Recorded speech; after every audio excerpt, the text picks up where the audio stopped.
Rocío Cerón, una de nuestras más destacadas poetas, presentando ahora este libro Divisible Corpóreo. Y antes que nada, bienvenida a la CASUL, bienvenida a la Casa Universitaria del Libro. Vamos a relajarnos un poquito porque estábamos un poco ansiosas por esta hora. Y yo muy contenta de poder entrevistarte, no solamente por este libro, sino también por tu actitud frente a la poesía. Estaba volviendo a releer la contraportada de Agustín Fernández Mayo, y una de las cosas que dice es, pocas autoras son capaces de convertir las palabras en un cuerpo completo. Y yo pensaba, mientras leía este libro, que tú haces un libro precisamente para molestarnos, precisamente para o sea, que no pase inadvertido, digamos, ¿no? Esa es una actitud tuya como poeta que me fascina. Y por otro lado, muchas cosas hiciste acá. Entonces, bueno, hablar de ese libro, que a mí me parece que es un libro dedicado a la pandemia, me parece.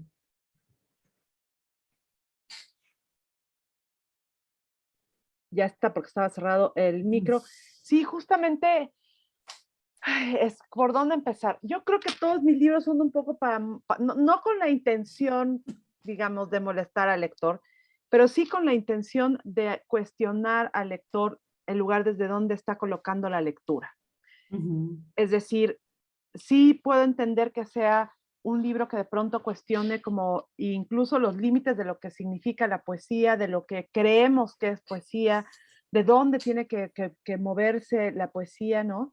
Y de pronto un libro como Divisible Corpóreo es poesía, pero también es poesía visual, pero también tiene una serie, para mí las fotografías que tiene este libro es un diario cartográfico, es un diario de las sábanas, de las camas donde yo dormí en la pandemia, y para mí eran como una cartografía, como que era la manera de crearle un espacio tridimensional a los espacios emocionales, sentimentales que estábamos viviendo, que estaba viviendo, y que dejaban, si tú te das cuenta, bueno, para los lectores, quizá quienes nos escuchan, valdría la pena como mostrarle a lo mejor el libro, que lo voy a hacer, lo tengo por aquí justamente, pues es un libro que tiene una serie de imágenes, ¿no? Como estas, una serie de imágenes que en realidad son, para mí, un diario cartográfico de cimas y cimas emocionales, que solamente tiene una sola fotografía donde se ve un cuerpo o dos cuerpos, ¿no? Que están ahí relacionados. Pero todo lo demás, pues son básicamente como estos espacios las sábanas donde se hacen un nudo, ¿no? Donde hay algo ahí, donde... Ahora, por otro lado, también terminas el libro pensando, me parece a mí, en un acto de previo ensayo, digamos, diciéndole a tu hija que sí, que efectivamente dentro de 30 años habrá un mundo, digamos, ¿no? Y a mí me parecía que decir dentro de 30 años o dentro de 40, 50, era absolutamente cósmico, porque es algo... No podemos ver más allá del mañana, digamos, ¿no? En el momento en el que está el mundo, digamos, ¿no? Y me pareció en ese sentido como también un acto de arrojo, el poema como, no como un optimismo, pero sí como... Sí, claro, por supuesto. O sea, sí. Creo que de alguna manera el pasado ya inscribe un cierto futuro. Que el lenguaje, cuando se coloca de manera espacial, es decir, en la página, es decir, en arcilla, es decir, en el espacio-tiempo, cuando hablamos, cuando es oral, cuando se transforma, digamos, de estas imágenes mentales, sonoras, desde estas áreas, ¿no? Del cerebro donde se construye el lenguaje, ¿no? De Broca y Guernica, y de pronto se manifiesta, o sea, ya hay ahí un futuro y un futuro en el futuro. Entonces, darle esa respuesta a mi hija que me preguntaba, bueno, es que se va a acabar el mundo, sobre todo cuando Constanza, mi hija, de pronto me cuestionó hace un par de años que había tenido una pesadilla y me dijo, como a los 5 o 6 años, me dijo, es que tuve una pesadilla y su pesadilla era que se acababa el agua y tenía que vivir sola. ¿No? Entonces yo decía, bueno, yo que me fui a vivir sola muy joven, decía, no, eso no es nada, no, eso no es una pesadilla, eso está genial, Claro. ¿no? Pero era como este espíritu o esta idea de una cuestión apocalíptica, de un final del mundo que ella sentía, presentía, y yo después de esto, cuando pasó con la pandemia, le decía, es que tú quizá de niña presentías esto igual que muchos niños, porque creo que es como una cuestión generacional, es porque el mundo se está terminando.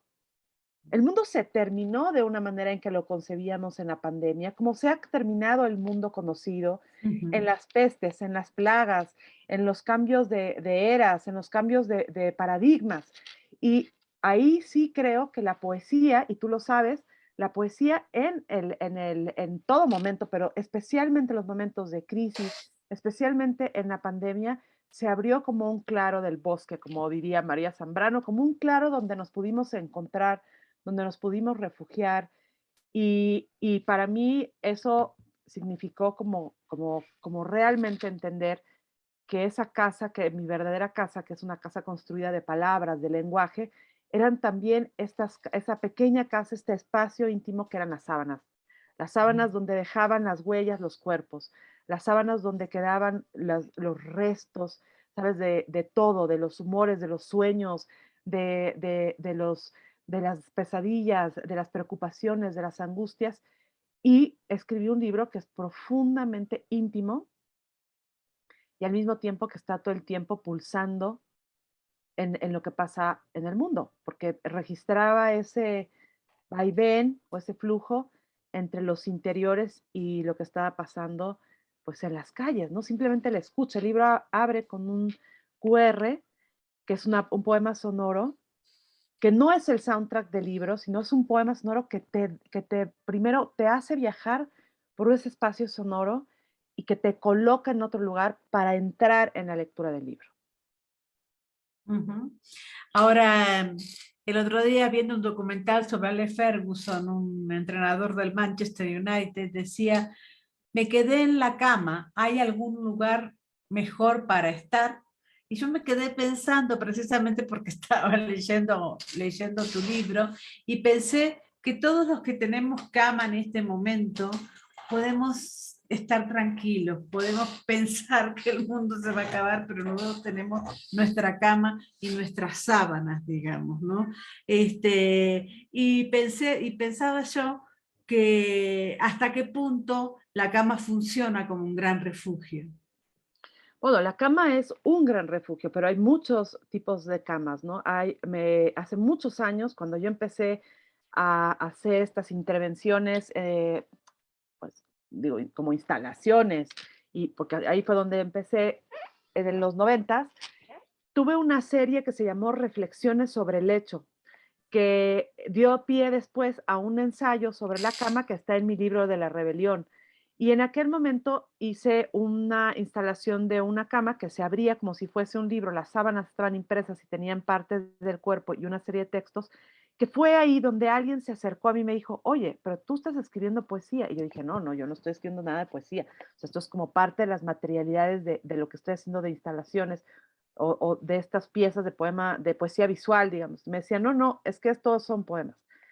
Y la cama me parecía que en ese momento era como ese libro, pero colocado en un objeto, que tenías que abrir las sábanas, que tenías que adentrarte como en los interiores, y que era ahí donde se quedaba como, pues sí, lo más primordial de lo que somos. Pero hay muchos tipos de camas, el Moisés, la cuna, las camas, los petates, ¿no? Que nosotros en México, o las hamacas, pero cada una de ellas implica, y al igual que las sábanas, un espacio donde a fuerza, o sea, es que es a fuerza, no te puedes escapar de ti mismo. Eso por un lado y por No el te otro, puedes escapar. claro, eso por un lado y por el otro también hay como un mirar este asunto a escondidas tal vez de la propia intimidad, digamos, ¿no? Cuando tú sacas las fotos a las sábanas, estás diciendo, entren a mi intimidad, esto es lo que hay, no sé lo que es, pero es lo que hay, y me pareció muy fuerte eso, ¿no? Claro, porque de alguna manera te estoy adentrando a mi más profundo espacio, y no solamente eso, sino a mi más profunda sensación de mortalidad. O Mm. sea, para mí la pandemia lo que de pronto me enseñó, y creo que a todos, fue que todos en cualquier momento nos podíamos morir. O sea, que en cualquier momento podías morirte y que lo que estabas haciendo en ese instante tenía que ser lo más importante, ¿no? Querer a las personas con las que estabas cerca, llorar si era necesario llorar, angustiarte y dejar después ir esa angustia, y seguir en la vida, seguir en el aliento, seguir en el aire, pues, seguir respirando. Y entonces, cada momento que está ahí en Divisible Corpóreo, pues es una celebración de vida. El libro en realidad es una celebración de vida porque, bueno, a lo largo de la pandemia, bueno, yo conocí o tuve duelos, ¿no? De personas que se murieron, como una expareja mía, pero también amigos que se murieron, gente que conocía muy cercana, joven, en fin, que de pronto te hace cuestionar como qué estás haciendo de tu vida, qué haces con esos espacios íntimos, cómo no em, dejar que la vida se vaya sin darte cuenta y tener conciencia de que uno tiene que hacer algo, ¿sabes? Con esa vida, con ese lenguaje, con esas palabras. Y, Ujú. y la cama, pues no te permite evadirte de ti mismo. Ujú. O sea, el lugar donde te acuestes, sea el que sea, te obliga a mirarte y a mirar tus interiores, sean estos hermosos, terribles o una multiplicidad de ellos, ¿no? Mm. Con respecto a tu expareja, ya habíamos hablado aquí en el Cazul, su origen, su temprana muerte. ¿Qué, qué te produce ahora después de haber escrito el libro? Pues el libro se fue escribiendo como en el Inter, de hecho ya Claro. estaba terminado, ¿no? Pero sí que de pronto me di cuenta que de alguna manera era el libro completo, una gran celebración de esta vida, ¿no? Y, eh, y en realidad, pues hay algo que está en el entramado, ¿no? Tus afectos no es que uno termine una relación amorosa, comience otra y se olvide de lo que ha pasado, ¿no? Yo creo que esos cuerpos también los va llevando uno como como esas cimas y cimas, como esas ondulaciones, como esas partes del cuerpo que son tuyas y que son para siempre. Uno no deja al padre muerto, ¿me entiendes?, fuera de tu cuerpo, sigue estando de alguna manera en la memoria del cuerpo, al igual que las personas que quieres o las personas que se han muerto. O sea, yo creo que mi abuela está viva en mí y presente. Abraham, ¿no? Abraham Chaveras, que fue mi pareja y que se murió en la pandemia, artista sonoro, ¿no? Y también la gente que vive, la gente que está viva, como te digo, como mis amigos, como mi madre, mi hija, mi actual pareja, como todas aquellas personas que te van constituyendo.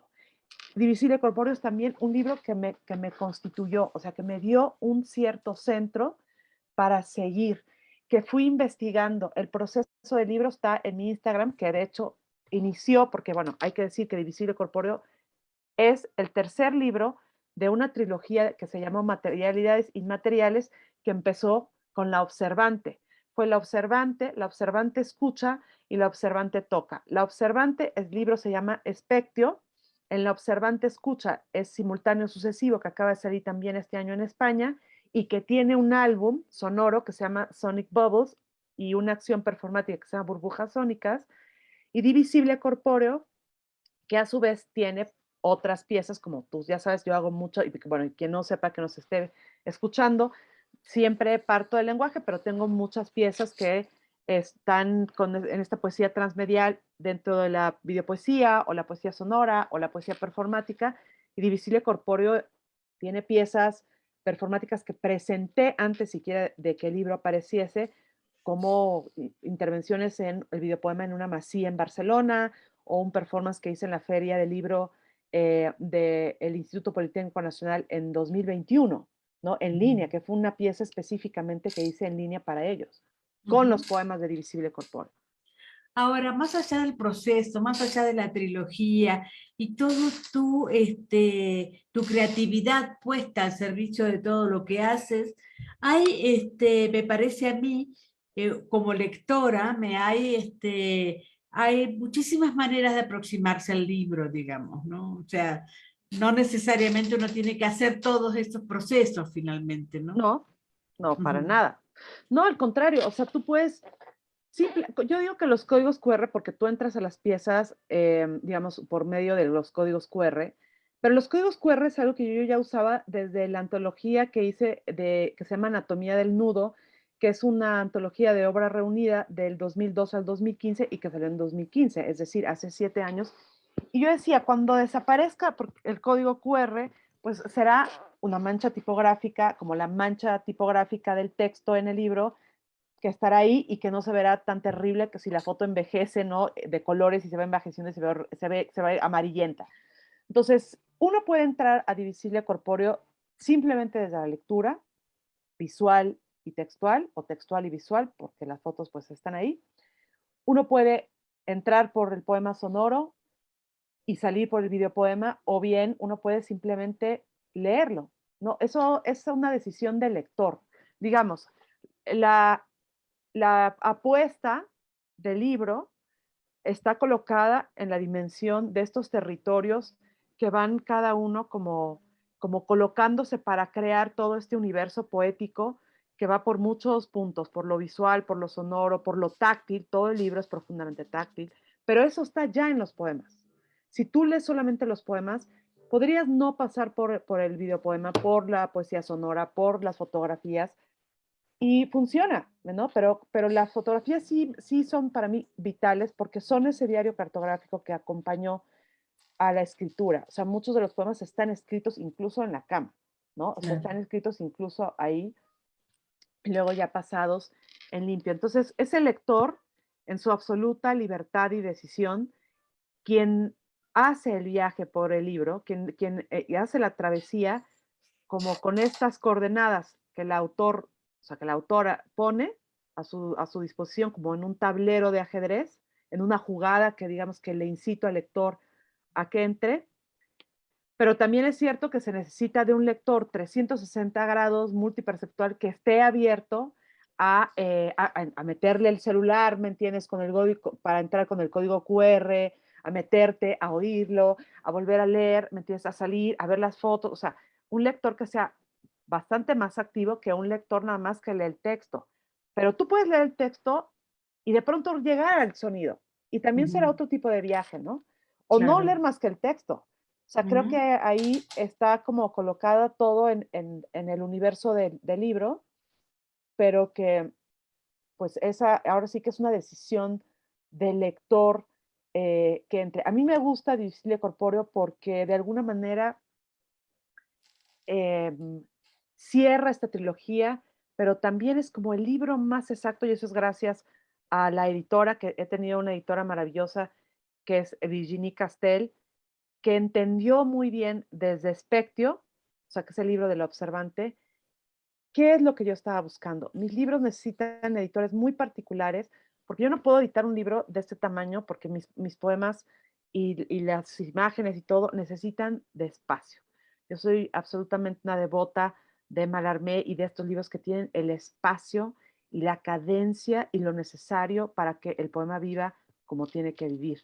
Entonces, gracias a él y a la Universidad Autónoma de Nuevo León, que es ya, yo digo que es como que yo soy regia honoraria, tengo 5 libros publicados en coedición con la Universidad Autónoma de Nuevo León, pues que han entendido como estos libros como Tiento, que tiene poemas, fotografías, e incluso partituras que se abren de Enrico Chapela y que es un viaje igualmente sonoro, textual, visual, porque esto no es nuevo. Yo llevo trabajando este tipo de piezas y de libros ya desde hace pues muchos años. Claro. Ujú. Entre tiempos solo una historia, acantilado ante mar embravecido, dedo sobre la baja esquina de una pantorrilla, observar los resquicios de la bruma, modificación de la presión del aire por el pulso congregado de dos cuerpos. Me pareció también que esta aseveración que dicen que dice Agustín Fernández Mayo de que todo lo hace cuerpo, también me parece que tu poesía multiplica cuerpos, digamos, ¿no? Multiplica cuerpos en comunidades y me pareció en ese sentido un progreso en este libro, a pesar de que tú dices que siempre hacen libros así, pero me pareció en este caso como algo que, bueno, por lo menos a mí me conmovió muchísimo. Bueno, es que es un libro que quizá, a diferencia de otros libros donde hay como una cierta ruta conceptual, ¿me entiendes? En este libro había un encuentro. O sea, en los otros libros como que hay una ruta conceptual porque está el proyecto, entonces hago tal, y voy como, como creando, ¿no? Y haciendo como una ruta en la cual va construyéndose como el cuerpo conceptual poético del libro y del proyecto, ¿no? Que es el libro y sus otras piezas de poesía expandida.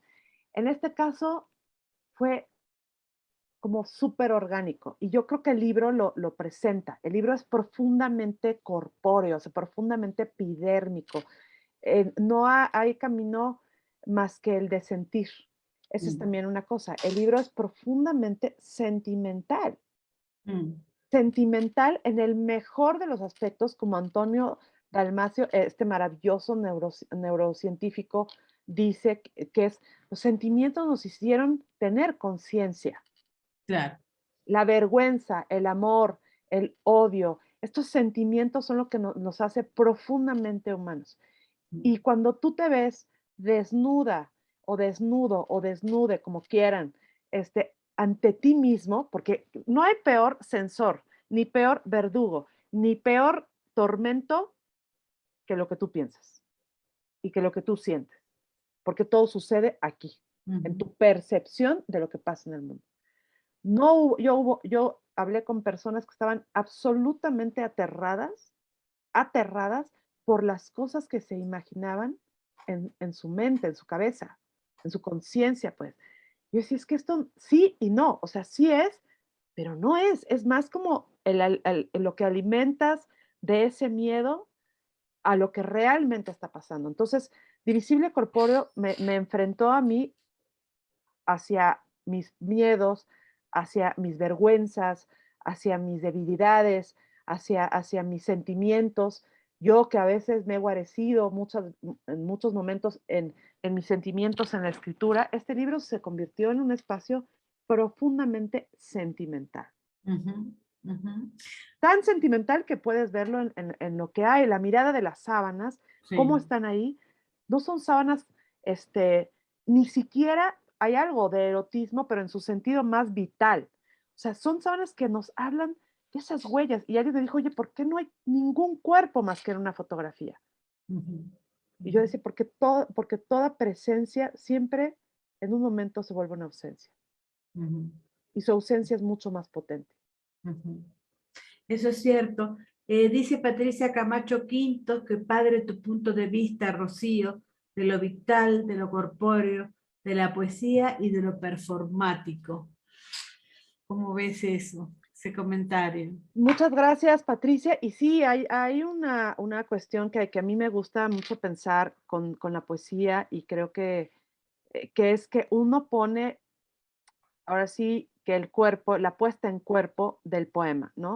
O sea, para mí el poema pasa a fuerza por el cuerpo, el lenguaje se vuelve corporizado, como la cognición corporizada, ¿no? El lenguaje toma cuerpo y se hace poema en el momento en que entiendes que todo lo que pasa a tu alrededor pasa por los sentidos, pasa pues sí, por el tacto, por estas imágenes sensoriales que tenemos y que hay que aceptarlo. Entonces, cuando el poema se vuelve eso, también tiene una parte performática. A mí me gusta devolverle ahora sí que al mundo exterior también esta cosa de poner mi cuerpo como si fuera el diapasón para entregarte los poemas que están ahí. Entonces los poemas ahí en un libro se convierten en una suerte de partitura. O sea, es como un guión, como si fuera un guión cinematográfico, ¿no? O como si fuera un guión o una partitura sonora para ser yo la intérprete de eso que ya está dado en el poema. Y entonces ahí es cuando yo hago esta poesía sonora, donde uso la voz, donde investigo cómo es que resuenan estos poemas en mi propio cuerpo y en el cuerpo de los otros. Eh, Hay una cosa que me interesa muchísimo también, que es la memoria y el futuro. La memoria, como lo que te decía, este pasado que ya nos nombra, un lenguaje pasado que ya nos nombra, y también un presente que ya hace un futuro en un futuro. Eh, por eso estoy haciendo un proyecto que de hecho se llama Speculari, Vestigios Futuros del Lenguaje, que habla no de un futuro próximo, sino de un futuro en el futuro, y que se cuestiona cómo nos vamos a decir, cómo nos vamos a escribir, cómo nos vamos a contar. Y uno de esos primeros pasos está pues en libros como Tiento, pero también está en libros como Imperio, y con Divisible Corpóreo creo que se responde pues con esos muros, con esa gramática del roce y con esa gramática de lo que no entendemos a veces en el lenguaje, por ejemplo, con los niños que tienen algún tipo de, no sé, que tienen Asperger o que tienen algún tipo de autismo o que tienen algún tipo de, no sé, de retraso o de algún tipo de enfermedad que, por ejemplo, no tienen lenguaje hablado, pero tienen todo el cuerpo y el cuerpo habla. El cuerpo dice, el cuerpo toca, el cuerpo roza.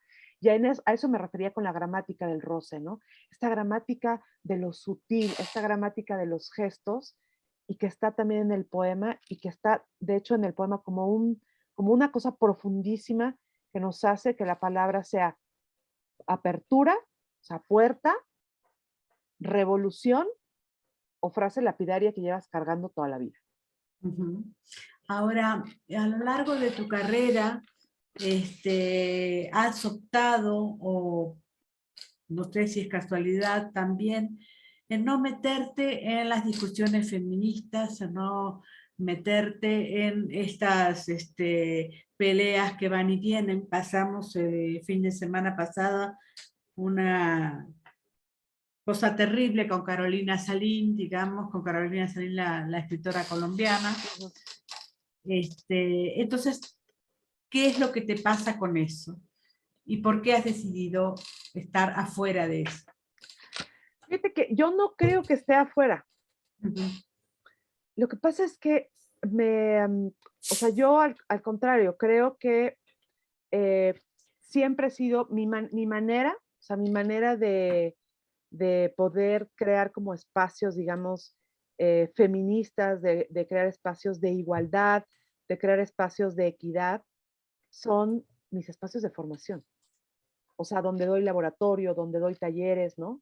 Donde de alguna manera hablo de estos espacios de empoderamiento. He dado varios talleres para puras mujeres, ¿no? Para mujeres, hablando justo del poder profundo de lo femenino y de las mujeres, ¿no?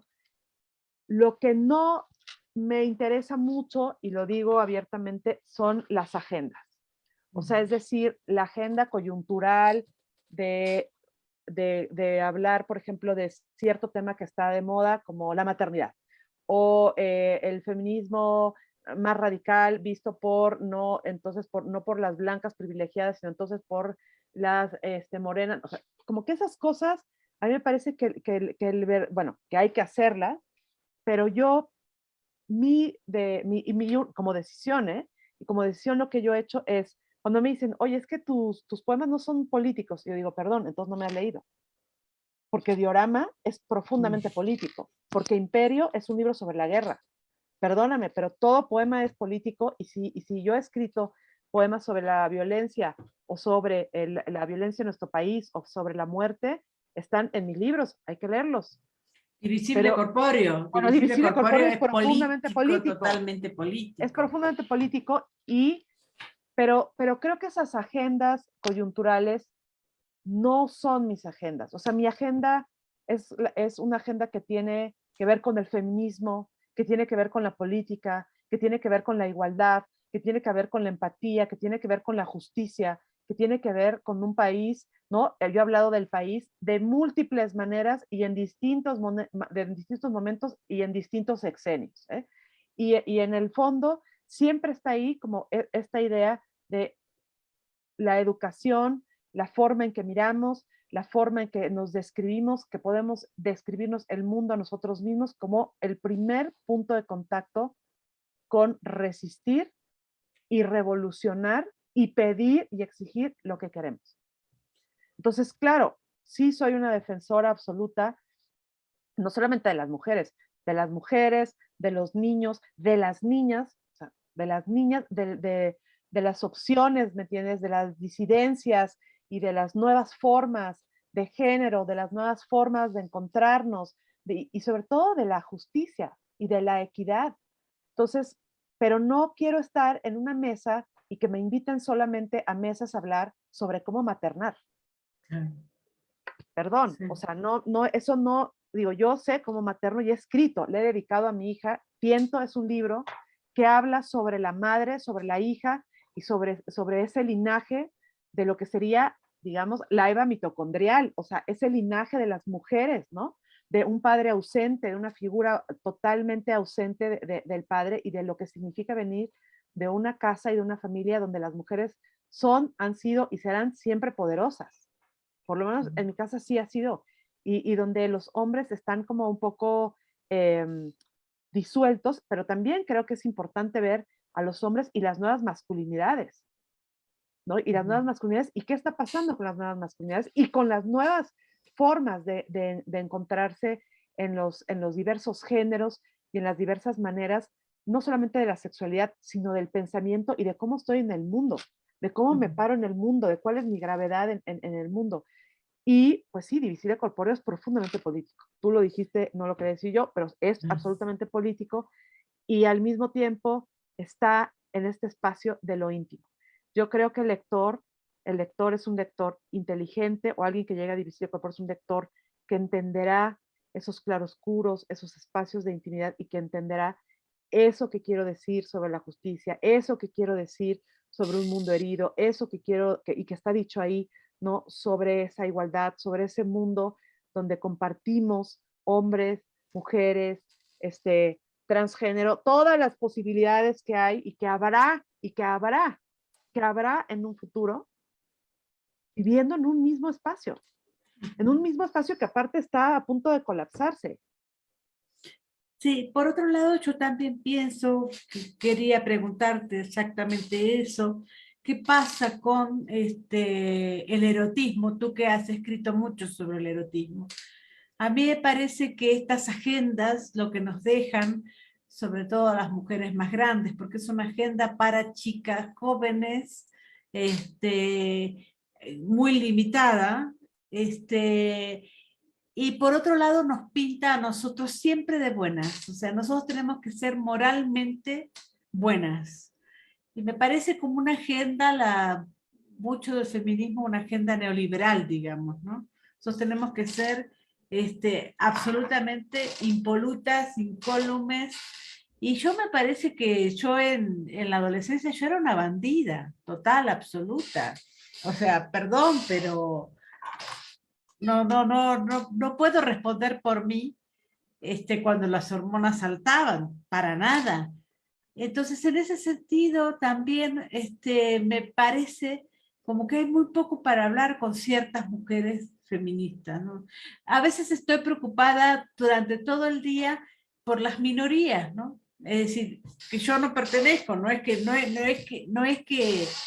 me no pertenezco, no soy homosexual, no soy trans, digamos, ¿no? Y estoy todo el tiempo pensando en la sexualidad de ellas, cómo es esto, y después digo, pero ¿no es esto también para tapar mi propia sexualidad? Pues mira, yo ahí te voy a decir que yo soy una minoría, o sea, yo soy una minoría en el sentido, pensemos esto, en este país vamos a ser claros, la literatura es muy purista.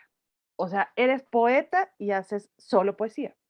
Ujú. Eres narrador y haces solamente narrativa y bueno, escribes a la mejor crónica y bueno, pues sí, tienes una columna en un periódico, etcétera. O sea, pero si a alguien se le ocurre pasarse hacia el universo, por ejemplo, cuando a mí este año, no fue el año pasado que me seleccionaron entre los 25 artistas de la Bienal de Fotografía, fue una cosa escandalosa. Sí, me Una acuerdo, cosa sí. escandalosa para los que venían de la fotografía, porque algunos lo entendieron, pero otros no entendían cómo una poeta estaba ahí. Y yo decía, claro, porque lo que ustedes no entienden es que yo pienso en la imagen como una imagen fotográfica, que a su vez es una imagen que es una imagen eléctrica del cerebro en un electroencefalograma y que a su vez es una imagen que está colocada en una acción performática que está filmada y ese video es lo que está seleccionado en la Bienal.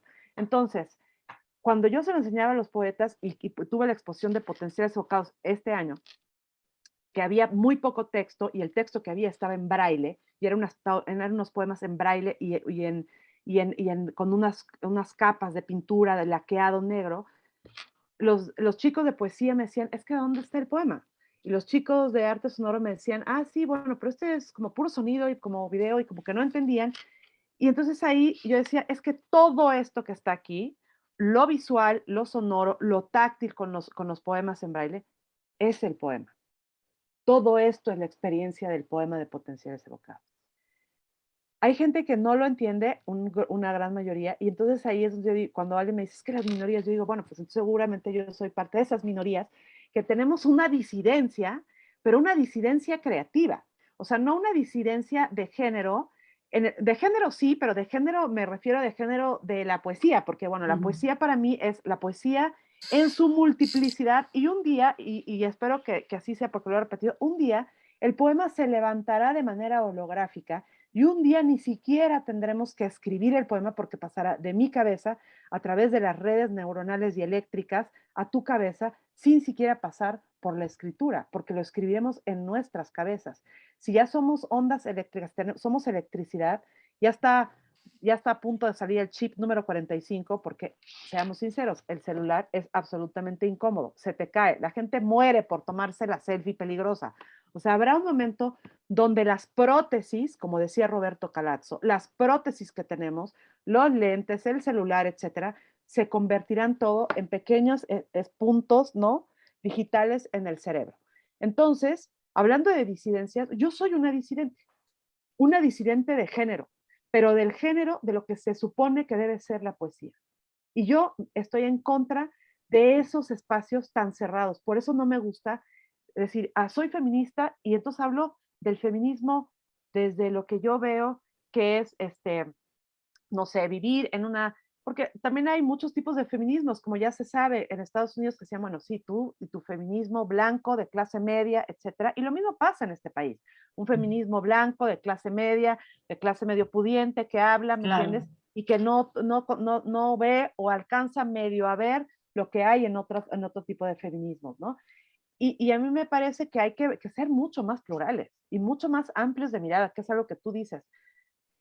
Y hay que apostarle por arriesgarse a esa amplitud de miras, a esa amplitud de esas disidencias, en realidad, de esos centros para tocar los márgenes. Cuando tú decías que eras una bárbara, ¿no? Porque es eso, los bárbaros llegan y hacen que todo estalle. Y a mí siempre yo he tenido de ti, Mónica, este espíritu de alguien bárbaro, que como los bárbaros llega y hace un nuevo imperio y cada vez que tú haces algo pasa eso, ¿no? O sea, que abres un nuevo espacio en plataformas, que cuestionas, que preguntas y es necesario hacerlo porque estamos muchas veces muy aclimatados. Cuando alguien me decía, no, es que todas estas cosas y la nueva rebeldía y me pinto el pelo de azul y me hago tatuajes, y yo decía, ese es el nuevo uniforme. El Claro. nuevo uniforme es tener tatuajes y pintarte el pelo de rayos azules.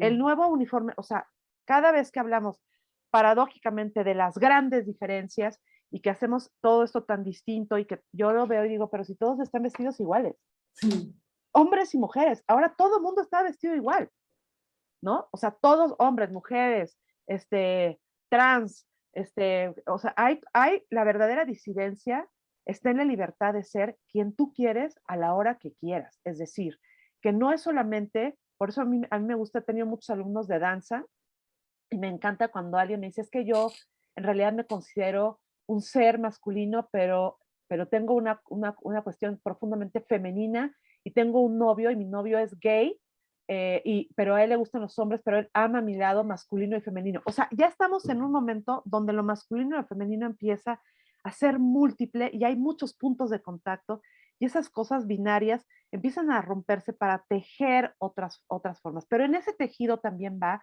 la manera en que estamos viviendo el mundo, la manera en que encontramos que lo virtual, que lo presencial se pueden dar la mano y que pueden estar ahí para generar nuevos mundos, pero que, volvemos a división corpóreo, pero que en el roce, o sea, que en ese roce mínimo de la caricia o de ese erotismo, porque yo hablo de un erotismo que no es un erotismo que tiene que ver nada más con lo sexual. Ese es un error pensar que el erotismo tiene que ver con el profundo gozo de la vida, el profundo gozo incluso de lo que te implica tener miedo a morir.